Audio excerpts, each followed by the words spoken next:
Boa tarde. Estamos aqui para falar com vocês sobre 2 artigos. Reflexões sobre as técnicas de Freinet. O primeiro, do ensino tradicional às técnicas de Freinet. Reflexões sobre as práticas pedagógicas e o processo de humanização. O segundo fala do rádio ao podcast, um legado de Freinet. De acordo com Mello, 2007, na perspectiva da teoria histórico-cultural, o homem não nasce humano, mas se torna humano a partir do contato com os objetos da cultura, socialmente constituídos, por meio de suas vivências e experiências que lhes são propostas. Freinet nos deixou técnicas que valorizam a criança como um ser em potencial, como, por exemplo, o livro da vida, aula-passeio, jornal, entre outras técnicas. O processo de humanização é decorrente da construção histórica da sociedade em que o indivíduo está inserido. É construído e desenvolvido pela humanidade. A educação não deveria ser algo mecânico, sem ter significado ou sentido para o aluno. Paulo Freire, em 1978, soube definir muito bem o ensino tradicional, quando o denominou de educação bancária, onde o professor é quem deposita o conhecimento no aluno. O aluno é passivo nesse processo. Seu conhecimento prévio é ignorado. Suas vivências e experiências adquiridas em seu desenvolvimento são desconsideradas. Freinet foi o criador do movimento Escola Nova. Ele gostaria que a escola tivesse relação com a vida. Acreditava na educação como um método natural, assim como é. Andando que se aprende a andar, falando que se aprende a falar. Celeste Freinet fundamenta sua pedagogia em 4 eixos básicos: a cooperação para construir o conhecimento, a comunicação para formalizá-lo, a documentação com o chamado livro da vida para registrar fatos diários e a afetividade, com vínculo entre o educador e a criança, entre as crianças e o conhecimento.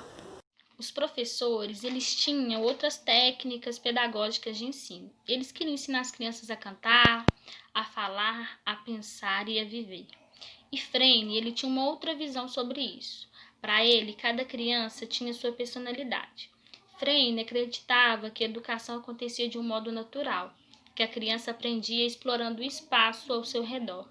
Um exemplo é quando a criança começa a engatinhar de um modo natural, sem que ninguém aplique nenhum método para que ela se aprenda.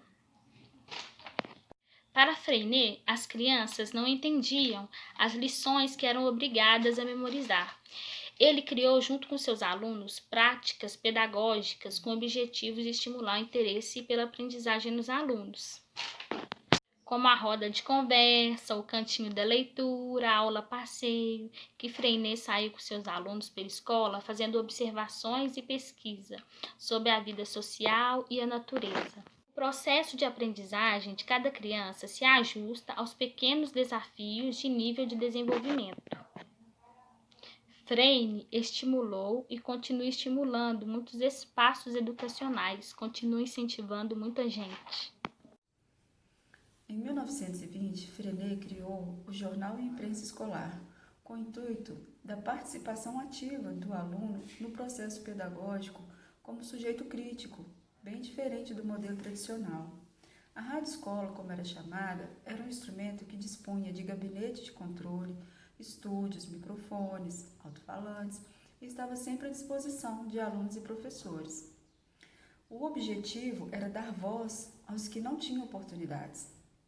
E com visão futurística, de certa forma, Freinet previu todo o avanço tecnológico que hoje pode ser visto com a introdução do podcast nas escolas, que complementa a prática pedagógica ativa. A diferença entre o rádio e o podcast é que essa nova mídia proporciona uma maneira inovadora de auferir dados, além da facilidade de produção e compartilhamento de dados. O rádio já é baseado na forma de transmissão em tempo real. No ensino fundamental, O podcast ele pode surgir como um projeto pedagógico que contribui para a pesquisa autônoma e livre de expressão para os estudantes, potencializando o conhecimento lúdico, enriquece a oralidade, a pluralidade de vozes, tornando assim atrativa a pesquisa de informações por suas próprias mãos, afastando o ensino pautado em memorização. O podcast tem, portanto, potencial para auxiliar na criação de ações pedagógicas práticas, divertidas e diversificadas. Algumas dessas práticas são a produção escolar no podcast, que consiste na elaboração de materiais pedagógicos, como conteúdos didáticos, resumos de aula, materiais jornalísticos, leituras faladas e afins. Também tem a ampliação de podcasts tecnológicos e escolares prévias. Refere-se à transposição e distribuição de podcasts de materiais educativos, tecnológicos, focados em oralidade, oriundos de outras tecnologias. Também tem a expressão de vozes, que consiste na utilização do podcast para dar vazão a vozes que possuem pouco espaço no âmbito escolar tradicional. Ações lúdicas. Trata-se do uso em podcasts de jogos e outras ações lúdicas como instrumento de trabalho pedagógico. E também a introdução temática, que diz respeito à elaboração de um programa, auxiliado pelos fatores típicos do podcast, despertar o interesse dos ouvintes por determinada temática.